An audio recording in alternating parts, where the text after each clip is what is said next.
আসসালামু আলাইকুম প্রিয় নবম দশম শ্রেণীর শিক্ষার্থীরা। আজকে আমরা দেখব তোমাদের অধ্যায় 4-এর একটা গুরুত্বপূর্ণ টপিক, সেটা হচ্ছে ইলেকট্রন বিন্যাস থেকে অবস্থান নির্ণয়। সেটা তোমাদের বইয়ে একটা কিরকম দিছে, আমার ভালো লাগে নাই অতটা। দেখো, আমি সুন্দর করে তোমাকে ব্লক মৌল দিয়ে শেখাবো। তো আমি বিশ্বাস করি তোমরা ব্লক মৌল চিনো।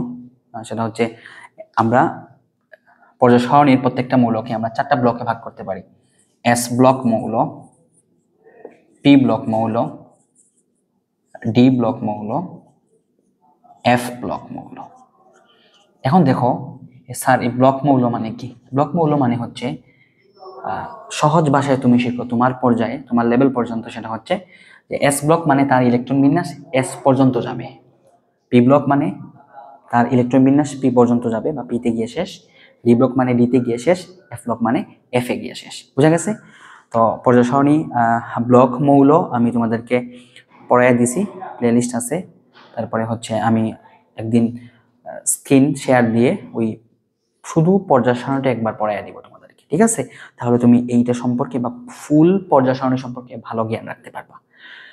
তো এতটুকু মাথায় রাখবা যে ব্লক মৌল মানে হচ্ছে যার ইলেকট্রন বিন্যাস যেখানে গিয়ে শেষ। বুঝা গেছে? আচ্ছা, এখন আসো, যদি এস ব্লক মৌল হয়, এটা বইয়ের মধ্যে লিখে নাও। এস ব্লক মৌলের ক্ষেত্রে তার অবস্থান হচ্ছে, আচ্ছা, অবস্থানের ক্ষেত্রে আমরা কি করব? পর্যায়ের গ্রুপ। কি নির্ণয় করব? পর্যায়ের গ্রুপ। পর্যায়ের ক্ষেত্রে লিখে নাও সবচেয়ে বড় এন এর মান। ইলেকট্রন বিন্যাস করার পরে তা এই পুরো ইলেকট্রন বিন্যাসের মধ্যে সবচেয়ে বড় এন এর যে সংখ্যা, বুঝা গেছে, ওইটাই হচ্ছে তার পর্যায়। এটা কি তার পর্যায়, ঠিক আছে? আর গ্রুপ নির্ণয় করার জন্য আমরা পড়বো এস ব্লক হলে সেটা হচ্ছে এস এর মান। এস এর মানটাই হচ্ছে তার গ্রুপ। যদি পি ব্লক মৌল হয় সেটা হবে এস প্লাস পি প্লাস 10, মানে এস এর মান যোগ করবো, পি এর মান, এস এর মান পি এর মান দুটো যোগ করব এবং তার সাথে 10 যোগ করব। আমি এক্সাম্পল দিয়ে দেখিয়ে দিব। তারপর ডি ব্লক হচ্ছে ডি প্লাস এস, মানে এস প্লাস ডি আর কি, ডি আর এস, ডি এবং তার সাথে যে এস থাকবে ওই দুইটার যোগফল, এটা হচ্ছে তার গ্রুপ। আর এফ আমরা সবাই জানি, এফ ব্লক মৌল তারা হচ্ছে অলওয়েজ গ্রুপ 3-তে থাকে, গ্রুপ 3-তে থাকে। তাহলে আমি পর্যায় সারণী নিয়ে তোমাদের স্ক্রিন শেয়ার দিয়ে পুরো পর্যায় সারণী আমি তোমাদেরকে পড়াই দিব সুন্দর করে। তাহলে ইনশাল্লাহ ফুল পর্যায় সারণী সম্পর্কে তোমার মানে বিস্তার ধারণা থাকবে ইনশাল্লাহ। তাহলে এফ ব্লক অলওয়েজ হচ্ছে তারা কোন গ্রুপে থাকবে? গ্রুপ 3-তে থাকবে। আর স্যার পর্যায় কিভাবে নির্ণয় করব? ইলেকট্রন বিন্যাস করার পরে সব থেকে বড় যে এন এর মান থাকবে ওইটা হচ্ছে তার পর্যায়। তাহলে আমরা এখন একটা একটা করে এক্সাম্পল দেখি। আমরা যদি এস ব্লকের একটা এক্সাম্পল দেখতে চাই তাহলে কি দেখব? ধরো লিথিয়াম হচ্ছে 3 নম্বর। লিথিয়াম আমরা 1s2, দেখো 2s1। তাহলে দেখো তার ইলেকট্রন বিন্যাস এস এ গিয়ে শেষ এবং এস এর, তাহলে এটা কোন ব্লক? এস ব্লক মৌল। সব থেকে বড় এন এর মান কত? 2। তাহলে তার পর্যায় হচ্ছে 2। তার পর্যায় কত? 2। তার গ্রুপ কত? এস এর মান হচ্ছে কত? 1। দেখছো এস এর মান কত? 1। তাহলে তার গ্রুপ কত? গ্রুপ হচ্ছে 1। তারপরে আমরা যদি আরেকটা মৌল দেখি, ধরো সাপোজ সোডিয়াম 11 নাম্বার। দেখো 1s2, 2s2, 2p6, 3s1। দেখো তার এসে গিয়ে শেষ হইছে এবং তার এখানে সব থেকে বড় এন এর মান হচ্ছে 3। তাহলে তার পর্যায় কত বলতো? তার পর্যায় হচ্ছে 3। আর তার গ্রুপ কত? তার গ্রুপ হচ্ছে 1। গ্রুপ কত? গ্রুপ হচ্ছে 1। আরেকটা যদি এস ব্লক মৌল দেখি, সাপোজ ম্যাগনেসিয়াম, সেটা হচ্ছে 12 নম্বর মৌল। 1s2, 2s2, 2p6, 3s2, তাই ইলেকট্রন বিন্যাস। তাহলে দেখো তার সব থেকে বড় এন এর মান কত? 3। তাহলে তার পর্যায় কত? তার পর্যায় হচ্ছে 3 এবং এস এ গিয়ে শেষ, এস এর মান কত? 2। তাহলে তার গ্রুপ কত? তার গ্রুপ হচ্ছে 2। তাহলে আশা করি তুমি এস ব্লকের যে কোনোটা সেম নিয়ম, সেম ব্যাখ্যা, সেম জিনিস। আচ্ছা, এরপরে আসো, আমরা কি বললাম? এস ব্লকের ক্ষেত্রে পর্যায় তো সবার ক্ষেত্রে সমান, সব থেকে বড় এন এর মান সেটা হচ্ছে তার পর্যায়। আর গ্রুপ কি? এস ব্লক হইলে সেটা হচ্ছে এস এর মান। পি ব্লক একটা এক্সাম্পল আমরা পড়ি, ধরো অক্সিজেন 8 নম্বর মৌল। কত? 1s2, 2s2, 2p কত আসে রে? 2p4। হ্যাঁ, 2p4। দেখো সব থেকে বড় এন এর মান কত? এখানে 2। তাহলে পর্যায় কত বলতো? পর্যায় হচ্ছে 2 এবং পিতে গিয়ে শেষ। তাহলে এখানে তার গ্রুপ কি হবে বলতো? তার গ্রুপ হবে এস প্লাস, এস এর মান কত? 2। এস প্লাস পি প্লাস 10 না? এই যে s প্লাস p প্লাস 10, তাহলে s এর মান কত 2, p এর মান কত 4, সাথে 10 মানে 16 নম্বর গ্রুপ। বুঝা গেছে? তাহলে পর্যায় 2 গ্রুপ 16। তারপরে আমরা আরেকটা দেখি, মনে করো আর্গন।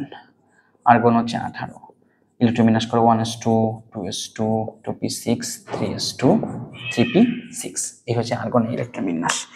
এখন দেখো আমরা যদি ইলেকট্রন তাহলে পিতে গিয়ে শেষ হয়েছে, তার মানে পি ব্লক মৌল, তাহলে আমার সর্বোচ্চ n এর মান হচ্ছে 3, দ্যাটস ওয়াই তার পর্যায় হচ্ছে 3, পর্যায় কত 3, পিতে গিয়ে শেষ হয়েছে, তাহলে হবে s প্লাস p প্লাস 10 তার গ্রুপ। s কত 2, p কত 6 লগে 10 কত আসলো 18 নম্বর গ্রুপ। তুমি পর্যায় সারণী মিলে নাও, 18 নম্বর গ্রুপই আসবে। ঠিক আছে, তাহলে দুইটা করে আমরা এক্সাম্পল দিচ্ছি। আর তার মানে তোমার কিন্তু ইলেকট্রন বিন্যাস পারতে হবে, তাই না? আর ইলেকট্রন বিন্যাস পারতে হলে তোমার অধ্যায় 3 পারতে হবে, আর অধ্যায় 3 পারতে হলে আমাদের অধ্যায় 3 এর প্লেলিস্ট দেখতে হবে। ঠিক আছে, একদম তোমার কোনো কনসেপ্ট বাদ যাবে না ইনশাআল্লাহ। আমরা যা পড়াবো এগুলাই প্রশ্ন, এর বাইরে কোনো প্রশ্ন আসবে না, এর বাইরে কোনো টপিক নাই, এর বাইরে কোনো কনসেপ্ট নাই, এগুলাই পড়া। এগুলা পড়লে তুমি রসায়নের প্রেমে পড়ে যাবা। এখন আসো ডি প্লাস মানে ডি ব্লক মৌল। আমরা ডি ব্লক মৌলের একটা এক্সাম্পল, সাপোজ স্ক্যান্ডিয়াম, সেটা 21 নম্বর মৌল। 1s2 2s2 2p6 3s2 হ্যাঁ 3p6 3p4 এখানে 4s2 আসবে, 3d1 আসবে। দেখো ডি তে গিয়ে শেষ। কোথায় গিয়ে শেষ? ডি তে গিয়ে শেষ। তাহলে কোন ব্লক মৌল? ডি ব্লক মৌল। তাহলে আমরা বলছি ডি ব্লক মৌলের ক্ষেত্রে নরমালি যে আমরা পর্যায় চিন্তা করি, পর্যায় কি বললাম সবার ক্ষেত্রে সেম, সবচেয়ে বড় n এর মান। এখানে বলো তো সবচেয়ে বড় n এর মান কত? দেখো এখানে সবচেয়ে বড় n এর মান হচ্ছে এই যে 4। ঠিক আছে, তাহলে তার পর্যায় কত বলো? তার পর্যায় হচ্ছে 4। ঠিক আছে, এবং তার গ্রুপ কত হবে? যেহেতু ডি ব্লক মৌল, কি বলছি আমরা? D plus S. কি বলছি? D plus S. তাহলে ডি কত 1, এস কত 2, মানে 3 নাম্বার গ্রুপ। 3 number group. আরেকটা যদি আমরা দেখি, ধরো আয়রন 26 নাম্বার মৌল। আয়রন পড়ে যায় কেন রে? আয়রন 26 নাম্বার মৌল। 26 নাম্বার মৌল 1s2 2s2 2p6 3s2 3p6 4s2 3d6। এটা হচ্ছে 26 নম্বর মৌল ইলেকট্রন বিন্যাস।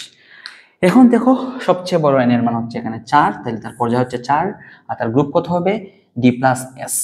ডি প্লাস এস, ডি কত 6, এস কত 2, সমান 8 নম্বর গ্রুপ। ঠিক আছে, আর এফ ব্লক মৌল অলওয়েজ হচ্ছে গ্রুপ 3। বুঝা গেছে? এভাবে তুমি কিন্তু ইলেকট্রন বিন্যাস থেকে সহজেই অবস্থান নির্ণয় করতে পারবা। বুঝা গেছে? তুমি তাহলে কথাগুলা কি? এস ব্লক হইলে এস এর মান, কথাগুলো হচ্ছে পর্যায়। পর্যায় ক্ষেত্রে কি হবে? সব থেকে বড় n এর মান, সেটা হচ্ছে পর্যায়। আর গ্রুপ কি হবে? এস ব্লক হইলে এস এর মান, পি ব্লক হইলে S plus P plus 10, D block হইলে ডি প্লাস এস। এই তিনটা কথা তুমি 10 বার রিপিট করে হয়ে যাবে। কি বলো? এস ব্লক হলে এস এর মান, এস ব্লক হলে এস এর মান, পি ব্লক হলে S plus P plus 10, S plus P plus 10, D block হলে ডি প্লাস এস। আর পর্যায় তো অলরেডি জানি আমরা, সব থেকে বড় n এর মান। ঠিক আছে, তো সবাই ভালো থাকো, সুস্থ থাকো, দেখা হবে আরেকটা ভিডিও নিয়ে।